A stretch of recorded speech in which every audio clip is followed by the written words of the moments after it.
ನನ್ನ ಹೆಸರು doctor ತೆಹ್ಲೆ Xuan. ನಾನು ವಿಜ್ಞಾನ ವಿಭಾಗದ ಉಪಡೀನ್ ಅಲೈಡ್ ಹೆಲ್ತ್ ಸೈನ್ಸ್ ವಿಭಾಗದಿಂದ ಬಂದಿದ್ದೇನೆ. ನಾನು ಬಯೋಮೆಡಿಕಲ್ ಮತ್ತು ಡಯಟೆಟಿಕ್ಸ್ ವಿದ್ಯಾರ್ಥಿಗಳಿಗೆ ಬೋಧಿಸ್ತಿದ್ದೀನಿ.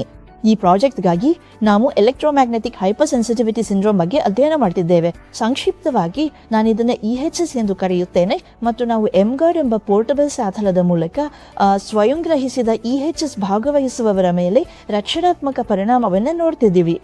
ಈ ಪ್ರಾಜೆಕ್ಟ್ನಲ್ಲಿ ಭಾಗವಹಿಸುವವರು 3 ದಿನಗಳ ಕಾಲ ಸಾಧನವನ್ನು ಒಯ್ಯುತ್ತಾರೆ ಮತ್ತು ಅವರು ಸಾಧನವನ್ನು ಒಯ್ಯುವ ಮೊದಲು ಮತ್ತು ನಂತರ ನಾವು ಲೈವ್ ಬ್ಲಡ್ ಮಾರ್ಫಾಲಜಿಯನ್ನು ನೋಡುತ್ತೇವೆ. ಯಾವುದೇ ರೂಲೋ ರಚನೆಯನ್ನು ಗಮನಿಸುತ್ತೇವೆ. ಅದನ್ನು ಹೊರತುಪಡಿಸಿ ನಾವು ಆಕ್ಸಿಡೇಟಿವ್ ಮಾರ್ಕರ್ ಅನ್ನು ನೋಡಲು ಪ್ಲಾಸ್ಮಾವನ್ನು ತೆಗೆದುಕೊಳ್ಳುತ್ತೇವೆ. ಇದರಲ್ಲಿ ಹೀಟ್ ಶಾಕ್ ಪ್ರೋಟೀನ್ ಮಾರ್ಕರ್ ಮತ್ತು ಹಿಸ್ಟಮೈನ್ ಮಾರ್ಕರ್ ಕೂಡ ಸೇರಿದೆ. ಮತ್ತು ನಾವು ಅಲರ್ಜಿಕ್ ಮಾರ್ಕರ್ ಅನ್ನು ನೋಡ್ತೇವೆ.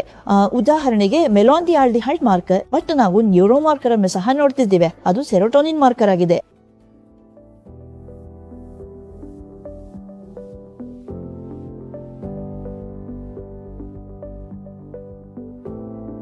ಆದ್ದರಿಂದ ಈ ಎಲೆಕ್ಟ್ರೋಮ್ಯಾಗ್ನೆಟಿಕ್ ಫೀಲ್ಡ್ಗೆ ಅತಿಯಾಗಿ ಒಡ್ಡಿಕೊಂಡಾಗ ಅದು ರಕ್ತದ ಮಾರ್ಫಾಲಜಿಯಲ್ಲಿ ಬದಲಾವಣೆಗೆ ಕಾರಣವಾಗ್ತದೆ. ಆದ್ದರಿಂದ ಇದು ರೂಲೋ ರಚನೆಗೆ ಕಾರಣವಾಗುತ್ತದೆ.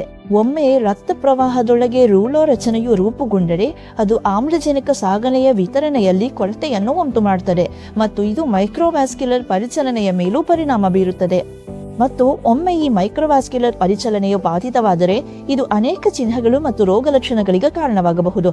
ಇದು EHS ಎಲೆಕ್ಟ್ರೋಮ್ಯಾಗ್ನೆಟಿಕ್ ಹೈಪರ್ ಸೆನ್ಸಿಟಿವಿಟಿ ಸಿಂಡ್ರೋಮ್ಗೆ ಕಾರಣವಾಗುವ ನಿರ್ದಿಷ್ಟ ಚಿಹ್ನೆಗಳು ಮತ್ತು ರೋಗ ಲಕ್ಷಣಗಳಲ್ಲ.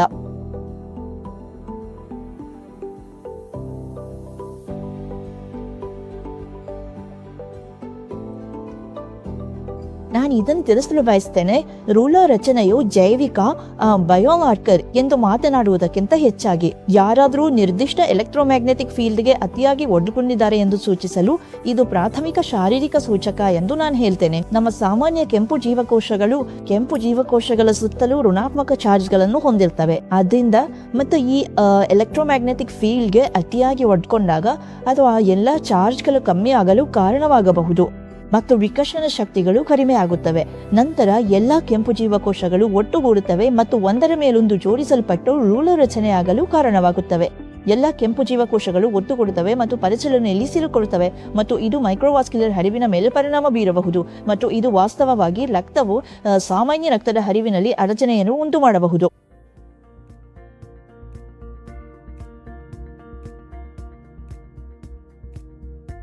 ಕೇವಲ 3 ದಿನಗಳ ವೀಕ್ಷಣಾ ಅವಧಿಯಲ್ಲಿ 70.3% ಭಾಗವಹಿಸುವವರು ತಮ್ಮ ರೋಗ ಲಕ್ಷಣಗಳಲ್ಲಿ ಗಮನಾರ್ಹ ಸುಧಾರಣೆಯನ್ನು ವರದಿ ಮಾಡಿದ್ದಾರೆ. ನಾವು ರಕ್ತ ಕಣಗಳ ಒಟ್ಟುಗೂಡುವಿಕೆಯಲ್ಲಿ 50.7% ಇಳಿಕೆಯನ್ನು ಗಮನಿಸಿದ್ದೇವೆ. ಇದು ಗಮನಾರ್ಹವಾಗಿದೆ ಏಕೆಂದರೆ ಇದು ಸುಗಮ ರಕ್ತದ ಹರಿವು, ಸುಧಾರಿತ ಮೈಕ್ರೋ ಸರ್ಕ್ಯುಲೇಷನ್ ಮತ್ತು ಸೆಲ್ಯುಲಾರ್ ಮಟ್ಟದಲ್ಲಿ ಆಮ್ಲಜನಕ ಮತ್ತು ಪೋಷಕಾಂಶಗಳ ಹೆಚ್ಚು ಪರಿಣಾಮಕಾರಿ ವಿತರಣೆಯನ್ನು ಬೆಂಬಲಿಸುತ್ತದೆ. ಜೊತೆಗೆ ಸೆರೋಟೋನಿನ್ ಮಟ್ಟದಲ್ಲಿ 59.5% ಹೆಚ್ಚಳವಾಗಿದೆ. ಇದು ಉತ್ತಮ ಮನಸ್ಥಿತಿ, ನಿದ್ರೆ ಮತ್ತು ಅರಿವಿನ ಕ್ರಿಯೆಗೆ ಪೂರಕವಾಗಿದೆ. 3 ದಿನಗಳ ಅಲ್ಪಾವಧಿಯಲ್ಲೂ ಫಲಿತಾಂಶಗಳು ಬಹಳ ಸಕಾರಾತ್ಮಕವಾಗಿದ್ವು.